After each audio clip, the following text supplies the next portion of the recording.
Naku po, tag-init na naman. Alam mo na, dito sa Pilipinas, ang init parang nanay mong galit.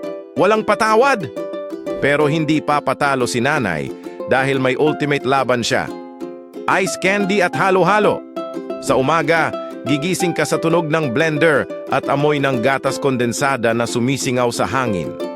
Tapos, makikita mo si nanay, abalang-abala sa paghiwa ng saging, gulaman, at pagbuhos ng gatas sa mga baso na parang may magic na nangyayari. Aray ko, parang fiesta araw-araw sa bahay. Tuwang-tuwa mga bata, kasi bawat hingi mo ng ice candy, may kasamang sermon. Oh, isa lang ha, hindi pwedeng magkasakit.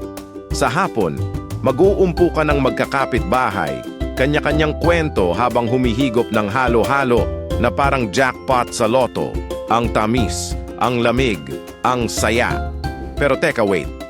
Hanap nyo ba ay ice candy molders na matibay, madali linisin, at swak na swak sa budget? Meron dyan. Perfect para sa business o bonding moments ng pamilya. Gawin mong negosyo o pampalamig lang sa bahay, siguradong sulit.